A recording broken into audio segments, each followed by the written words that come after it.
आता बातमी आहे नांदेडमधून.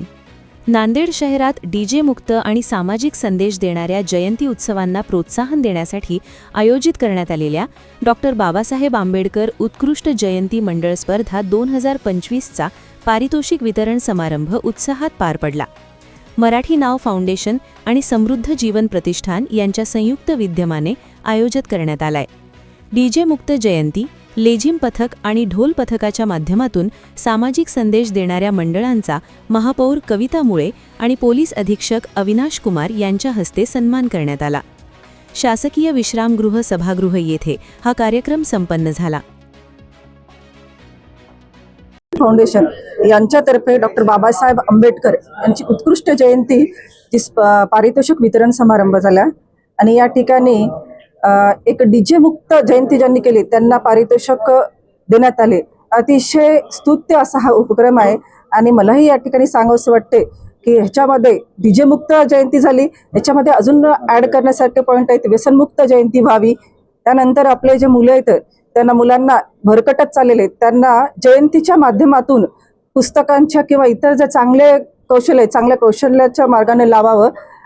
अशा प्रकारे चांगली जर जी विचार आहेत डॉक्टर बाबासाहेब आंबेडकरांचे त्या विचाराला धरून समानतेवर आणि चांगले जे सद्गुण घेऊन जर जयंती साजरी झाली तर नक्कीच आपला समाज चांगल्या एक मार्गाला जाईल, चांगली समाज घडेल. ठीक आहे. नागरिकांना या ठिकाणी मी आवाहन करते की जयंती साजरी करताना आपण आपल्या सामाजिकतेचं भान ठेवावं आणि डॉक्टर बाबासाहेब आंबेडकरांच्या विचारावर आधारित त्यांचे विचार घ्यावे आणि ते विचार आपल्या आचरणात आणावे. ती जयंती एक दिवसाची साजरी करू नये तर नेहमीच आपले त्यांचे विचार आपल्या आचरणात आणून एक चांगले त्यांना एक आदरांजली द्यावी किंवा त्यांना एक अभिवादन चांगल्या प्रकारे करावे विचारातून.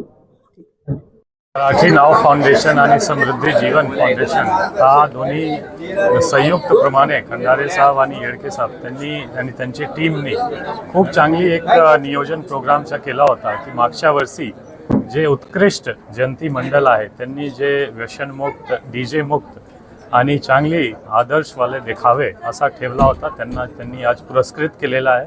तसेच एक डिस्कशन, एक इंट्रोस्पेक्शन मला वाटतो आज झालेली आहे की जयंतीची स्वरूप कसा झाली पाहिजे. हा फक्त 14 एप्रिलचा विषय नाही, सर्व जयंतीमध्ये कसा आपण एक चांगला आदर्श घेऊन चांगले स्वरूप ठेवला पाहिजे त्यावर आज खूप चांगली एक डिस्कशन झाली आणि मला वाटतो हा एक चांगली सुरुवात आहे. प्रत्येक कॉलनीमध्ये, प्रत्येक एरियामध्ये जाऊन, प्रत्येक मंडळ सोबत जाऊन असा मला एक डिस्कशन ठेवायला लागेल आणि ज्यामध्ये पूर्ण सर्व नांदेडकरचा सहकार्य आणि सहयोग लागेल. थँक्यू. तुम्ही पाहत आहात महाराष्ट्राच्या कुशीतलं GK न्यूज मराठी. सात जनतेची, भूमी महाराष्ट्राची.